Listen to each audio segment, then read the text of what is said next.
Greater Noida Noida क्षेत्र के हमारी फेडरेशन के फोना के सभी साथियों मित्रों, आज 23 जनवरी को 2022 को मैं आपसे बात कर रहा हूं। आज बहुत बड़ा दिन है। हमारे नेताजी सुभाष चंद्र बोस जी की आज 125वीं जन्मदिन है, जन्म जयंती है। तो सबकी आपको बहुत बहुत शुभकामनाएं।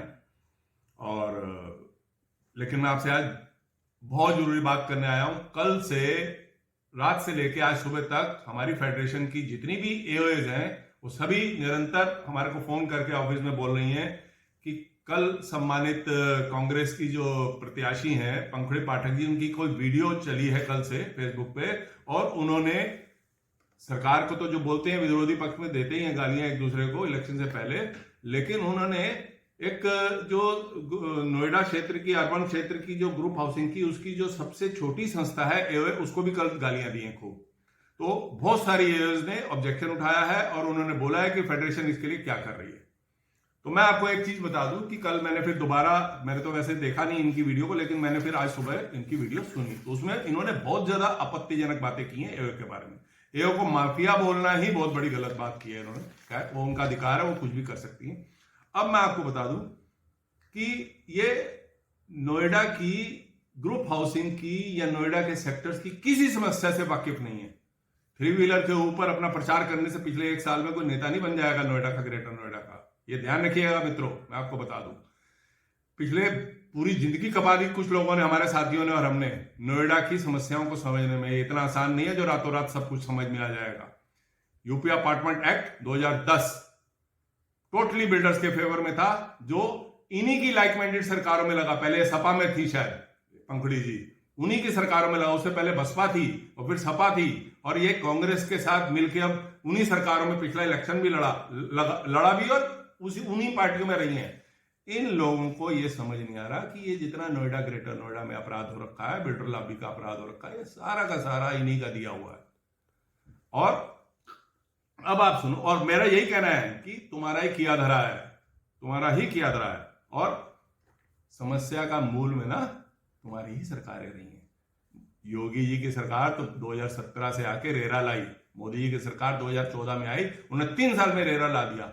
लेकिन जड़ें इस भ्रष्टाचार की और पाप की इतनी गहरी हैं कि पूछिए मत। इसमें सारा का सारा दोष आप ही की सरकारों। अब मैं वापस एओ पे आता हूं, क्योंकि मेरा इस सब में सीमित संबोधन एओ को लेकर है।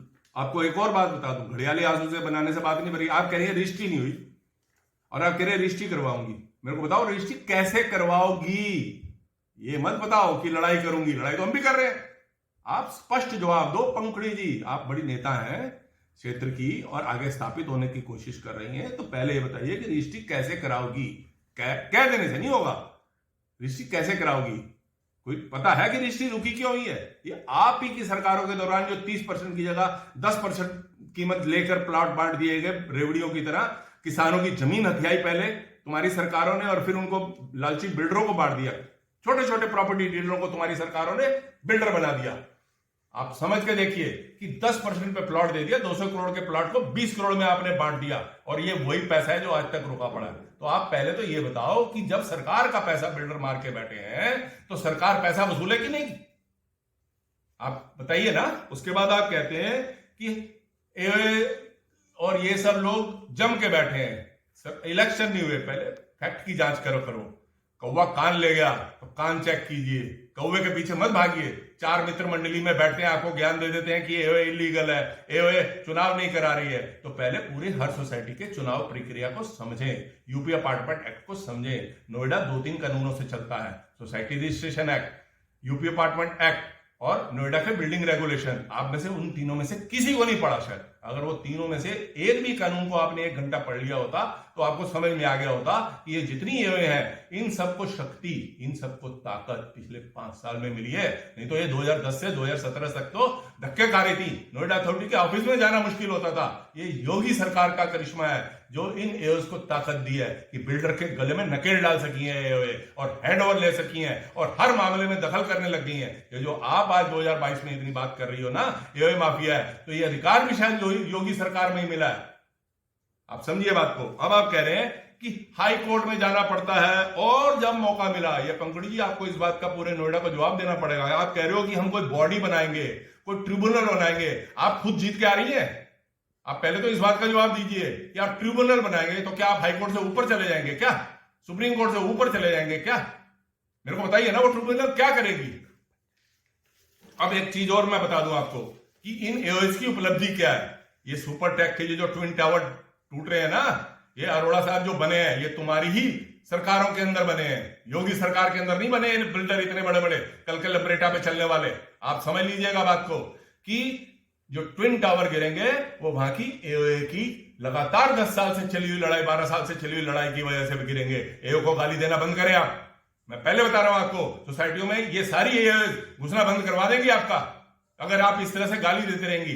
लोकतांत्रिक प्रक्रिया में आपका बोलना अधिकार है, लेकिन एओ को गाली देना मत करिए। आपस की लड़ाई में आप बीजेपी को बोलिए, बीजेपी बोले आपको बोले, लेकिन इस मामले में एओ को मत घसीटिए प्लीज। और सुनिए, आम्रपाली का बिल्डर अगर जेल में है तो वहां की आम्रपाली के निवासियों की लड़ाई की वजह से है, वहां की आरडब्ल्यू की वजह से है, वहां पे 4, 5, 10 आदमियों की लगातार की हुई स्ट्रगल की वजह से। और वो स्ट्रगल किस लिए हुई? क्योंकि आपकी सरकारों ने आम्रपाली जैसे शर्मा जी को, अनिल शर्मा जी को इतना बड़ा बना दिया, आज वो जेल में है। ऐसे ही सुपरटेक की तैयारी हो रही है। कभी किसी ने पिछली सरकारों में सुना कि सुपरटेक का ऑफिस सील कर दिया गया 135 करोड़ के आरसी निकाल के? किस सरकार में हुआ? ये योगी सरकार में हो रहा है। ये जो योगी सरकार में पूर्वांचल में बुलडोजर चल रहा है अतीक अहमद और इन सबके ऊपर, जो बिल्डर माफिया हैं और समाजवादी पार्टी और इन सबके माफिया बने हुए हैं, वो बुलडोजर यहां भी आएगा। डोंट वरी, आपकी जरूरत नहीं पड़ेगी उसमें। हमारे पंकज जी समर्थवान है, वो लेकर आएंगे, चिंता मत करिए। और ये सब कुछ ठीक होगा। 5 साल काफी नहीं होते, 5 साल तो आपकी, और 5 साल में मैं प्रैक्टिकली बता दूं, 30 महीने तो कोरोना ही चल रहा है। आप समझिए बात को। 30 महीने में जो पंकज सिंह ने उपलब्धियां करी हैं, अब मैं आपको बता दूं कि हमारी सोसाइटी में लीडर का काम होता है मोटिवेट करने का। आज एक एक बीजेपी का कार्यकर्ता और ये मोटिवेटेड है। 2 साल कंधे से कंधा मिला के कोरोना की लड़ाई लड़ी है सरकार के साथ, योगी जी का साथ दिया। हमारी ने अपने हाथ से पैसे इकट्ठे करके रोटियां बना बना के अपने क्लबों में और कड़ी चावल बना बना के जनता की, देश की जनता को खिलाए, नोएडा की जनता को। इसलिए एओ को गाली देना बंद करें प्लीज। और एक चीज और सुन लें, महागुन की सोसाइटी में बैठ के मैं बात कर रहा हूं। आप अक्सर जो हमारे कॉमन एरिया के खरीदार दुकानदार है, इलीगल जिन्होंने दुकानें खरीद ली हैं, आप उनके साथ अक्सर बैठी हुई पाई जाती हैं, उनके साथ मीटिंग करती हैं, जिससे ये सिद्ध होता है कि असल में आप बिल्डर लॉबी से पोषित हैं। आपको वहां से फंडिंग होती है दुकानदारों से, या कुछ और होता है। ये आप सफाई देंगी कि जब पूरे कानून में लिखा है कि ये दुकानें इलीगल हैं। सुप्रीम कोर्ट ने आम्रपाली के केस में क्लियर 121 सेक्शन में बोल दिया कि ये दुकानों की रजिस्ट्री कैंसिल होगी क्योंकि ये कॉमन एरिया का हिस्सा है। तो आप उनके साथ क्यों बैठती हैं जाके? और आप हमें एओ को माफिया कहती हैं उनके दम पे, उनके पीछे पड़ के।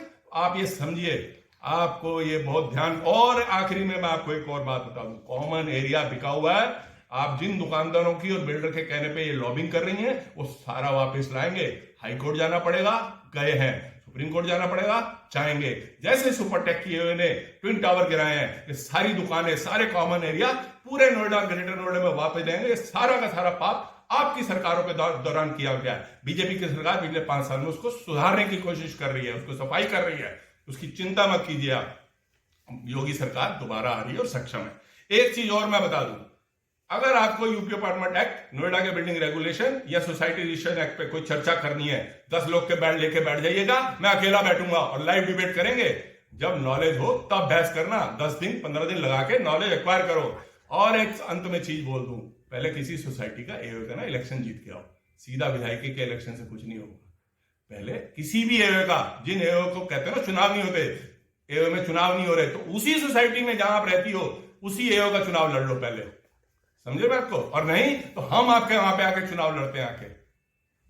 धन्यवाद।